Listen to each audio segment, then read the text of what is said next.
Wolfe has produced a sequel to the Book of the New Sun, perhaps the most eagerly awaited event since the Silmarillion, The Urth of the New Sun, a single book comparable only to the finest works of all time in science fiction and in contemporary American literature. Hello and welcome to Liam's Lyceum. I'm your host Liam, aka Himvar, and today I'll be doing a spoiler-free review of Gene Wolfe's The Urth of the New Sun.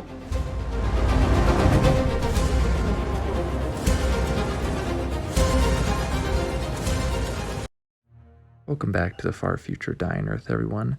This is the 1987 sequel, or coda, to Book of the New Sun. Now, I have previously reviewed all of those, and this will contain some spoilers for that. Some people say the plot doesn't matter that much, so take that as you will.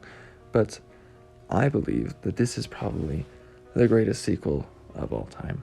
This book is simply amazing, and I am normally not like this at all when I talk about books, but this may be one of the best books. Well, I know it is one of the best books I've ever read. So now this is again a first-person account of Severian the Autarch, and this is one that is written after his Book of the New Sun, which is divided into 4 volumes, or 4 books. It's 1 volume rather, and we learn that it takes place about 10 years after the events of Book of the New Sun. And this is written around a century after the events of the Book of the New Sun. It's a little confusing actually on the timeline. But anyways, Severian is on a ship in space, and he is on a quest to save Urth, which had been talked about in Citadel the Autarch. Now, the story seems to be shortly after he wrote Book of the New Sun, as he's actually carrying Book of the New Sun with him in a casket. And interesting things happen. So this is a very different setting from the first 4 books, since it is on a ship rather than on the planet Urth.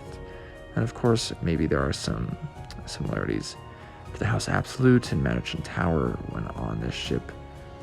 But, well, how do I say it? This ship is basically one of the branches of the Kabbalah world tree thing going on there. I don't really know the Kabbalah or I don't even know how to say it actually. It's a Jewish esoteric tradition, but it says Yesod. So it is similar in some ways to Thanes because it's confusing. It gets lost. It is a ship, kind of like the Mansion Tower is, anyways.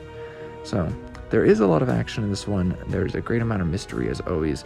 Severian pieces together this mystery. And it's hard to tell if he's piecing it together correctly, of course, because he does seem to be really confused and all of a sudden have this epiphany and knows everything, right? Because, again, Severian goes from being very incompetent to very competent sometimes, and sometimes he's outright idiotic to the extreme, right? So apparently, again, plot doesn't matter apparently in Wolfe, though I don't think that's true. Anyways, because this is a wild ride. It is very thoughtful, of course, so it is full of these esoteric references, but also it's very heaven on the Messiah theme. I guess you could call it Christian if you wanted. I'd imagine that was maybe the idea, at least, since Wolfe was Catholic. And Severian is definitely filling this Messiah role that he does have in the Book of the New Sun, but it's not as heavy on it. That's a strong focus here. But again, Wolfe showcases his great swinging capabilities. Severian is very praiseworthy and admirable one moment and worthy of derision the next. He goes from very capable and absolutely blundering, from in the dark to understanding, sometimes without, and sometimes with an epiphany.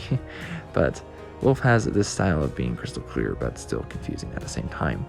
Besides the Messiah theme, there's also themes of sacrifice and rebirth, which I guess kind of actually go along with the Messiah theme. Severian becoming that conciliator and more of a healer and of a savior.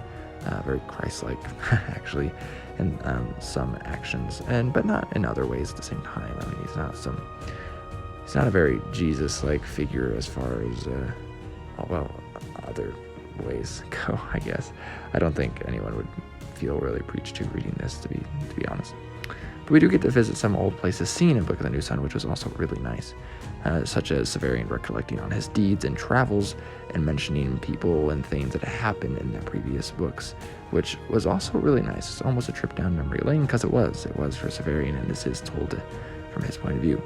So in a lot of ways, this novel filled me with euphoria on several occasions. This is, I don't know how to there's just a lot to say. There's a lot to say. And I really, really enjoyed this one. I think it has a very interesting ending. It definitely is about the Earth getting a new sun, whether Severian can pass it or not. There's a lot of metaphysical stuff going on.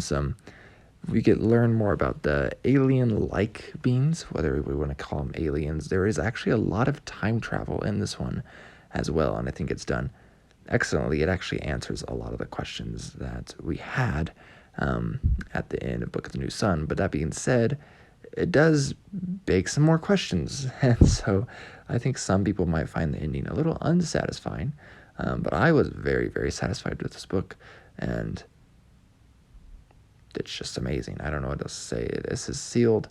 Wolfe is one of the greats in my opinion, and I'm very eager to get to Nightside the Long Sun, Book 1 and the Long Sun, which is also in the same universe as Book of the New Sun, so I will certainly be getting to that soon. But anyways, it's been Liam's Lyceum. Hopefully you got something at least from this review, and if you want to talk more about this and other books, you can come join the Discord as well. But I will catch you next time.